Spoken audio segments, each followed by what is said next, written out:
Great. Hello, Noel. Thank you so much. You're a lifesaver. I'm just about to have to go into work till midnight, and I didn't have anybody to interview today, so thank you so much.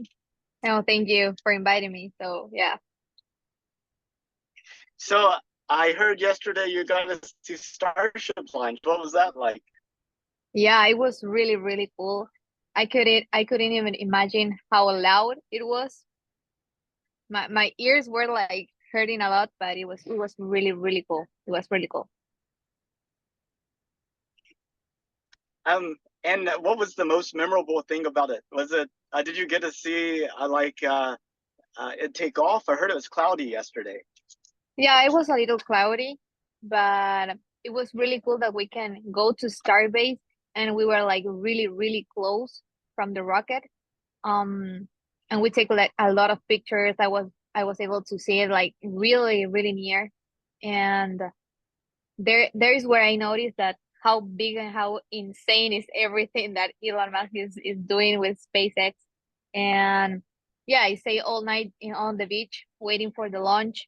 And that was really cool too, because you were able like to see the stars and thinking about how all this is going to happen, and it was really nice. And the launch, yeah, it was a little bit cloudy, but it was good. It was good. And when you think about where it might lead us in terms of the future of humanity, do you think this is like the beginning of making us multiplanetary?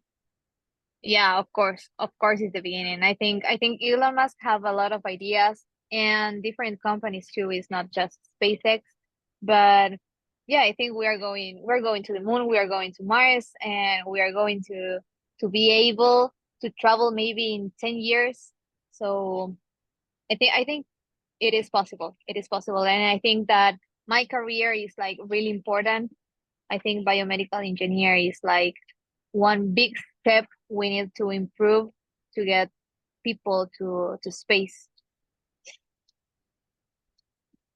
And when we talk about like all the bone loss and the muscle Yeah. loss and the other issues that you have being in free fall, uh, what are some of your thoughts on how do we overcome that?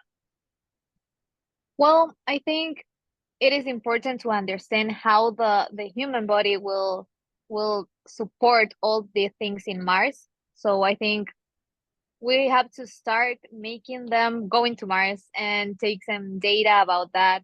Um, but I think that there is a lot of different options. I mean, I am actually working in a vestibular stimulation for space sickness, and I think that that will be a good improvement. I am not sure about boneless and muscle mass and all the stuff yet, because I am not into that much.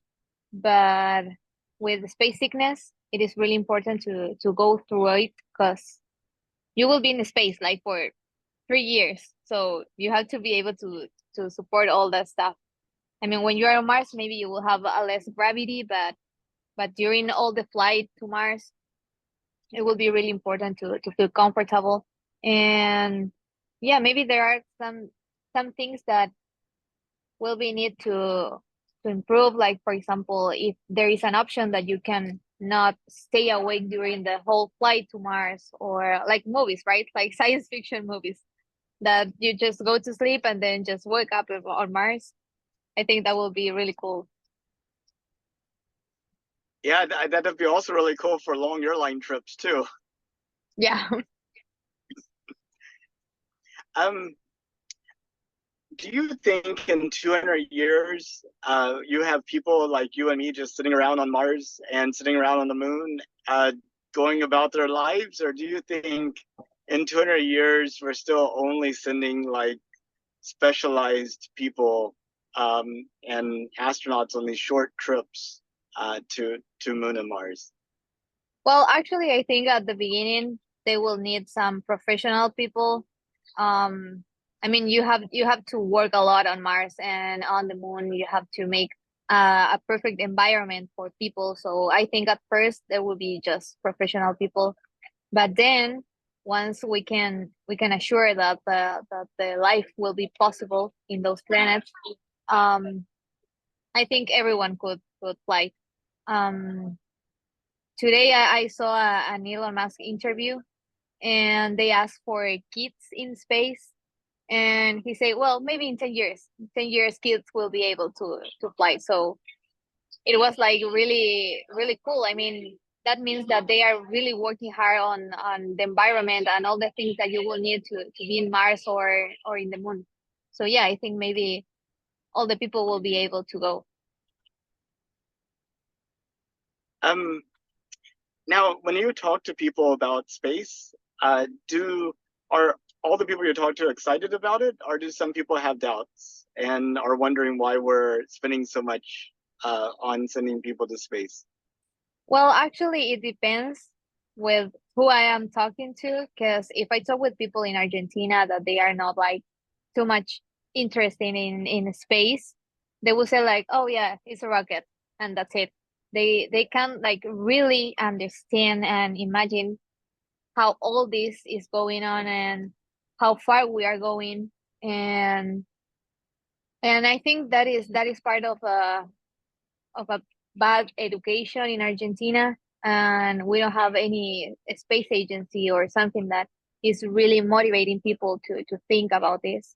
And that's one of my missions to bring space to Argentina and to make people understand where are we going. But here in United States, if I talk with people that is really working in space agencies or space company, they really think that it is possible. And it's really cool when you talk with other people because you are like in the same page, you know. It's like, okay, now we are talking.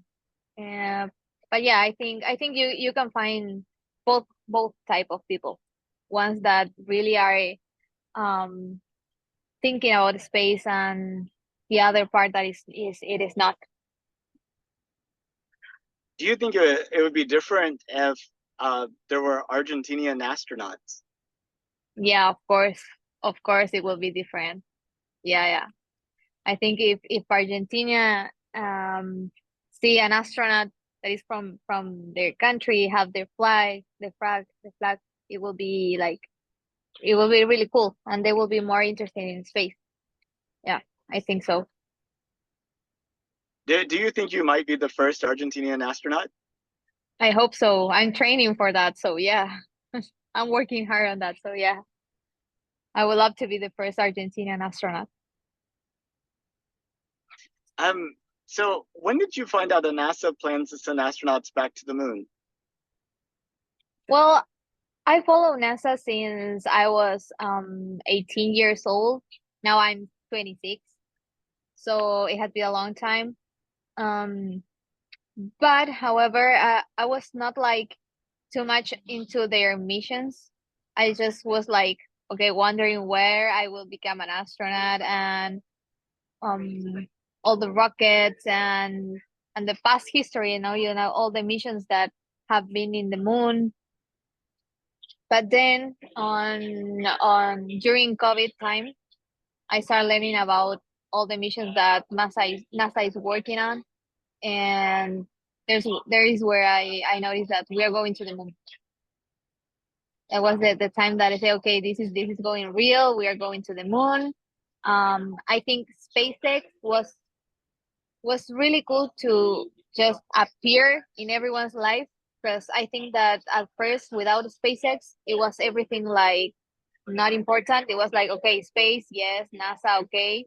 But when SpaceX appeared, like all the space industry was like blowing up. This was like craziness, and all the people start thinking about the space again, and it was really cool. Do you remember when you were 18, what inspired you to get interested in it? Was it like some specific event or somebody you talked to, or like what was it? Well, actually, since I was a kid, I love about astronomy and physics. Um, I was always interested in space. So that's why I became an engineer. And at first, it was like just a big dream. I mean, you're in Argentina, Latina people, and you just think about space like a science fiction movie. But then I came to the United States and I started talking with a lot of people that works at NASA. This on my hat, I have a sign from Bob Springer. He's an astronaut, and I Oh, talked with wow. him. Yeah, I talked with him, and he was like, "Okay, just do it. You can be an astronaut if you want." And I was like, "Okay, yeah, that's right. I will try." And that was the time where I decided like to start my career as a astronaut. I mean, I really want to work as a biomedical engineer and do something for space. It's not just I want to go to Mars and that's it. I really want to work on science, on physics, on biomedical equipment, and and yeah, that's it. So how soon do you think you'll get a chance to go into space? I hope maybe in 5 years. I hope so. I think 5 years And it will be good. do you have like a high confidence? Like you're like thinking like 95%, or is it more like 75 or 50-50 or something Now, like that? 95%, 95%. I mean, I want it. I am training for this. I am like really prepared for this. Even if it's a one-way trip, I am ready. Um, I just need to wait to SpaceX or any company that give me the chance to go. Yeah, I mean, really all you need to earn is what, like $60 million, and then you can buy a ticket. Yeah, too. That's right. So, but that's awesome. Well, Noel, it was such a pleasure to meet you on Monday here in Houston. And it's been good listening to you about your vision and journey. And is there anything else that you wanted to add to this recording? Or any questions you had for me? Well, actually, I just want to tell that I'm really happy that you called me. It was really nice to meet you too. I know you are like a really important person. Um, this talk that you are doing with different kind of person is really nice actually. It's really nice that someone that works with NASA or is like really interested in space talks with people like me from Latin America and give me the chance to talk and to say to everyone that hey, here we are engineers, we have what you need and we can go to space too. So yeah, that was really nice. Thank you so much for that opportunity. Well, it was such a pleasure to get to meet you. And I look forward to maybe doing a follow up to this in 5 years after your first trip to space. Yeah, of course. Well, have a pleasant airplane flight, and Thank you. look forward to staying in touch. Okay. Thank you. Thank you so much, Thank you. Nathan. Bye Bye. bye.